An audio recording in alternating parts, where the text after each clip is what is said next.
اب جنات کی عادت تھی کہ پہلے آسمان میں کیا کرتے تھے؟ گھومتے پھرتے تھے. ایک دم سے اوپر جا رہے ہیں، آسمان بند ہے، گارڈ کھڑے ہوئے ہیں، کوئی نہیں جا سکتا آسمان، سارے زمین پہ بیٹھو، دنیا میں بیٹھو سارے. ابھی ان کو عادت تھی باہر گھومنے پھرنے کی. اب سارے کے سارے جن کہاں پھنسے ہوئے ہیں؟ دنیا میں. انہیں پتہ نہیں یہ لاک ڈاؤن ہوا کیسے، یہ کس چیز کا لاک ڈاؤن ہے یہ؟ ہم جب بھی جاتے ہیں اوپر ہم پہ شوٹنگ ہوتی ہے، ہمیں نیچے بھیج دیا جاتا ہے، ہم جا ہی نہیں سکتے باہر. اب دنیا میں قید ہو گئے سارے کے سارے جن. اب وہ جب قید ہوئے، کیوں قید ہوئے؟ کیونکہ کیا آ رہا ہے آسمان سے؟ قرآن نازل ہو رہا ہے. قرآن کے نازل ہونے کے لیے تمام آسمان کو لاک ڈاؤن کر دیا اور جنات زمین میں قید ہو گئے کچھ عرصے کے لیے. اب وہ جب قید ہوئے تو ان کو تھوڑی بتایا تھا قرآن نازل ہو رہا ہے اس لیے تمہیں لاک ڈاؤن کیا جا رہا ہے. ان کو نہیں پتا کہ کیوں ہوا یہ لاک ڈاؤن، کیوں بند کیا گیا ہے. تو جب یہ لاک ڈاؤن ہوا تو انہیں پتا تھا یہاں کچھ ہونے والا ہے بھائی، یہاں کچھ تو ہونے والا ہے یہاں پہ. ہمیں پتہ نہیں کیا ہونے والا ہے لیکن کچھ تو ہونے والا ہے. تو اس پر انہوں نے تبصرہ کیا، نہ جانے. کہتے ہیں وَأَنَّا لَا نَدْرِي، اور ہمیں کچھ علم نہیں تھا، کچھ کلو نہیں تھا ہمیں.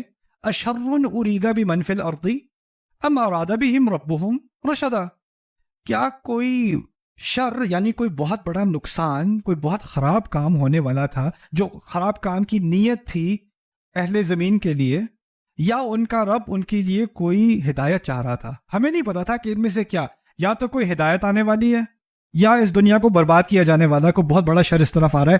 ہمیں نہیں پتا تھا. یہ تعبیر ہے اشر ارید بمن فی الارض ام اراد بہم ربہم رشدا.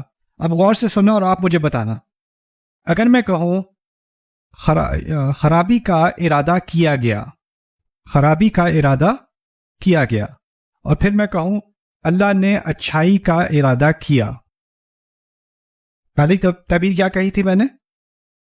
خرابی کا ارادہ کیا گیا. جو پہلی تعبیر ہے اس میں نے اللہ کا ذکر کیا نہیں. کس کا ارادہ ہے اس کا ذکر کیا نہیں. دوسری میں جب میں نے کہا اللہ نے اچھائی کا ارادہ کیا، اللہ کا ذکر کیا. جنات کو اس وقت سے بھی اللہ تعالیٰ کے بارے میں بات کرنے کی تمیز ہے.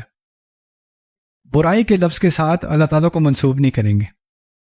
کہیں گے کیا کوئی برائی تھی جس کا ارادہ کیا گیا تھا زمین والوں کے لیے؟ اللہ تعالیٰ کا لفظ استعمال نہیں کیا. اچھائی کی، ہدایت کی بات آئی، کیا کہتے ہیں؟ ام اراد بہم ربہم رشدا، یا پھر ان کے رب نے ان کے لیے کوئی ہدایت کا ارادہ کیا تھا، کسی ہدایت کا ارادہ. سبحان اللہ. ہر چیز اللہ تعالیٰ کی طرف سے ہے، لیکن اللہ تعالیٰ کے معاملے میں ادب اور تمیز کا ایک تقاضا ہے. قرآن صرف معلومات نہیں دیتا، اللہ تعالیٰ کے بارے میں بات کرنے کی تمیز بھی سکھاتا ہے. فلسفی جو ہے نا وہ خدا کے بارے میں جیسے چاہے بات کرے. کیا خدا کوئی ایسا پتھر اٹھا سکتا ہے جو جو اٹھانے کے لیے ناممکن ہو، یا کوئی ایسا پتھر بنا سکتا ہے جس کو وہ کبھی نہ اٹھا سکے؟ اس طرح کی باتیں وہ بکواس کرتے ہیں اللہ تعالیٰ کے بارے میں. کیوں؟ کیونکہ اللہ تعالیٰ کے بارے میں وہ صرف ایک فلسفی کانسیپٹ کے لحاظ سے بات کر رہے ہیں. ان کو اللہ تعالیٰ کے معاملے میں کوئی لحاظ، کوئی ادب، ان کی عظمت کا کوئی بالکل احساس نہیں ہے. لیکن جنات کو نامعلوم ہوتے ہوئے بھی اتنا احساس ہے کہ کوئی خرابی کی بات کریں گے تو ساتھ میں کس کا لفظ استعمال نہ ہو؟ اللہ تعالیٰ کا یہ لفظ استعمال نہ ہو. اس کی ایک اور مثال دیکھتے ہیں. اللہ تعالیٰ ہمیں سکھا رہے ہیں وَإِذَا أَنْعَمْنَا عَلَى الْإِنسَانِ، جب ہم انسان پر نعمت کرتے ہیں، أَعْرَضَ وَنَأَى بِجَانِبِهِ، وہ اپنی پیٹھ موڑ لیتا ہے اور بڑا اکڑ جاتا ہے اپنی سائڈ پہ، بڑا بن جاتا ہے جیسے بہت کما لیا اس نے کیا. اللہ کہتے ہیں ہم نے انعام کیا تھا. جب کہا ہم نے انعام کیا تو کس کا ذکر ہے اس میں؟ اللہ تعالیٰ کا.